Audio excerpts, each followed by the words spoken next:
Namaste. Today we will talk about Christian meaning of Gayatri mantra. Gayatri mantra is very famous mantra which is recited by different Hindu societies, different schools of Vedanta, as well as other Brahmin paramparas, which means successions, and some Christians already adopted this Gayatri mantra for their spiritual practice. So I propose to think about this mantra and let's try to figure out, can it be used in our Christian spiritual practice? So let's start from the meaning of the mantra from the text. The text in Sanskrit is the next. Om Bhurbhuvah Svah Tat Savitur Varenyam Bhargo Devasya Dhimahi Dhiyo Yona Prachodayat. So this mantra, as many other different mantras and Sanskrit verses can be translated in different forms, and some words can be translated completely different way. So is there a possibility to translate and to understand this Gayatri mantra as a Christian prayer? Let's start. Om. Om is a syllable, is a sacred syllable which is used by different Hindu schools as well as Buddhist as well as Christian societies, because these are so these three syllables can be understood as a sound form of the Supreme Being, of the God. So all these syllables points to Him, to the God. So that's why for Christian it's absolutely normal to address God using the syllable, these three syllables, Om. So, but by the way, this invocation, this first word of the mantra, doesn't belong to the mantra itself, but it's just a beginning. So, Om Bhurbhuvah Svah. What is it? Bhur means, Bhuloka means earth, means our planet or our plane of being. So Bhuva means heaven or higher planes of existence. In Christian theology we can express it as angels, angels abode. So this also a form of material existence. This we call angels as spirits, but all of them are created beings, which means that they live in material, in created world. So we can differ. Material world is the world which is created from the energy of God, but spiritual world is the internal energy, internal manifestation of the God itself, Himself. So that's why it is the spiritual world is not created. It was manifested. It was extension of the God's power, of God's energy. So the world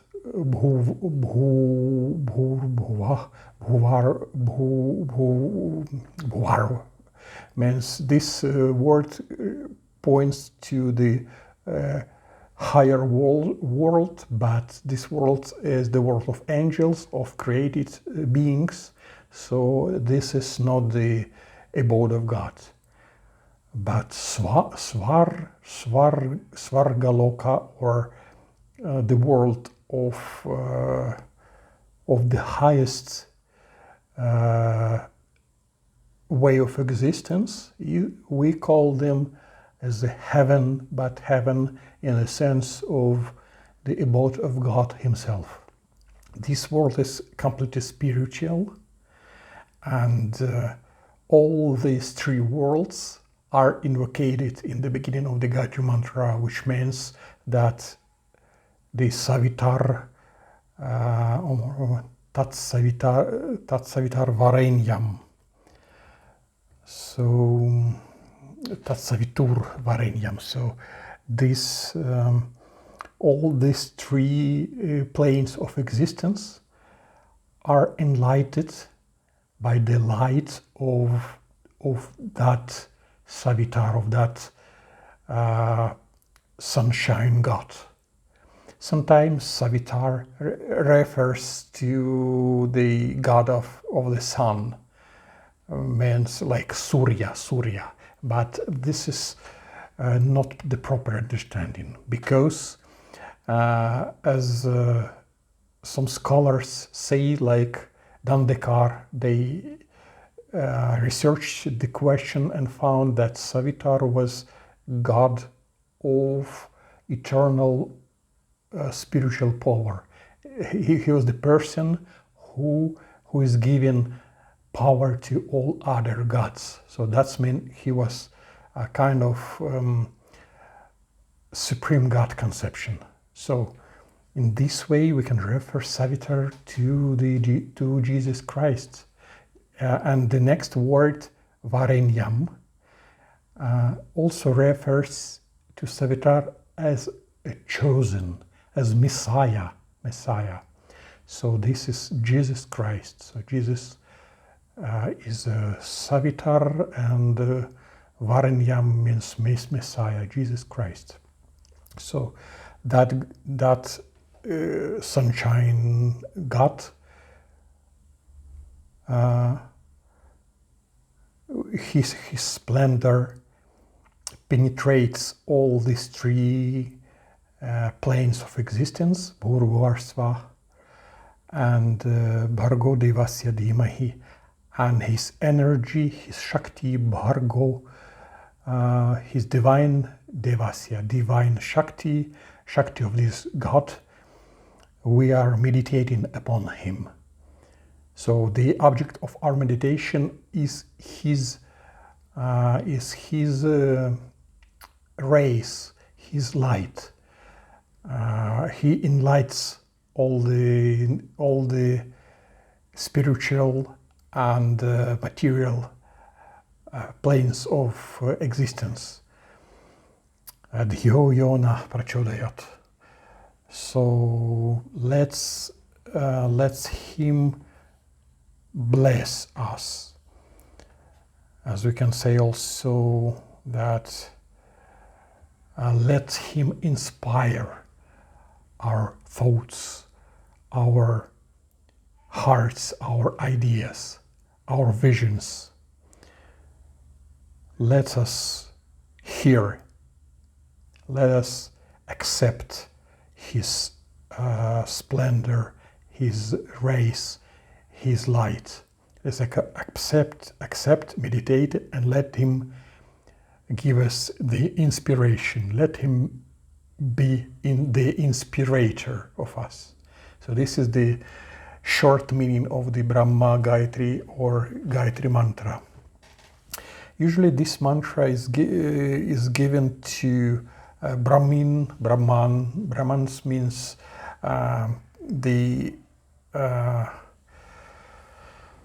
like priests or scholars. I mean, this is the part of Indian society, of old Indian society, and which vocation was to teach the religion and to be teachers and spiritual masters of all other people, all other societies.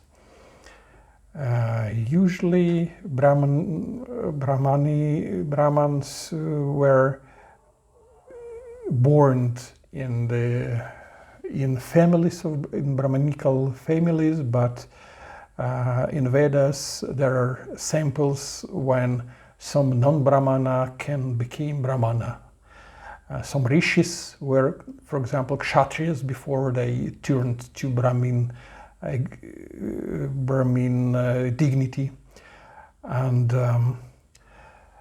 some modern Indian teachers also are given Brahminical initiation to their disciples, despite of their casta, despite of their position in the society. For example,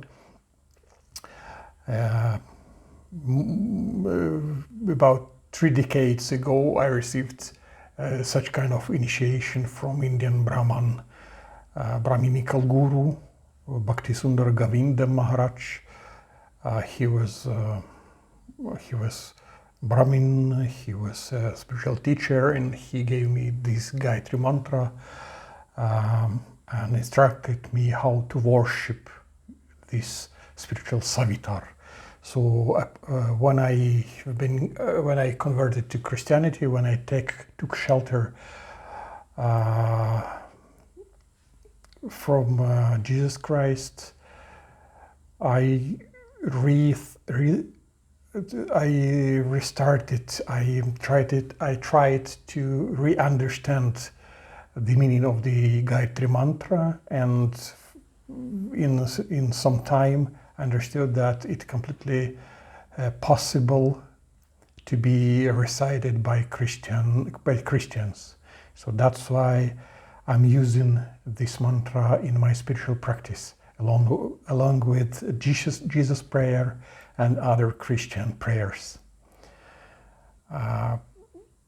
We can try to discuss how this mantra can be adopted to Christian theology. We can try to find different parallels, and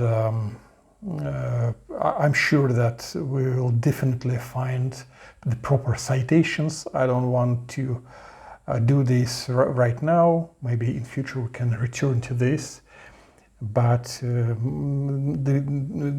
point, what I can stress today is that this mantra can be translated, can be commented as a Christian prayer, and that Christians can use this mantra, this prayer, in their Christian meditation. The one last thing that I want to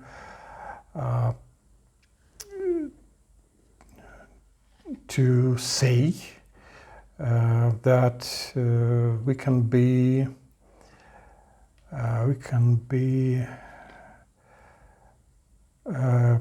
attentive, and we have to find the real Christian meaning inside these words. So maybe it is first needs to be understood properly, and only after that you can use this mantra in your spiritual practice. What about initiation? This topic we can discuss in some time later, but I think that maybe it makes sense also to receive initiation from a Christian guru or a Christian practitioner which was also initiated and received this mantra from the spiritual succession. But it can be negotiated, it can be discussed. I cannot say this for sure. This is what I want to study later. So let us proceed further, and let us be blessed by the Jesus Christ, which is Savitar, which is the God who gives his power to all created gods, like angels, like different other spirits which were created and which are trying to serve Savitar and all the Holy Trinity. See you.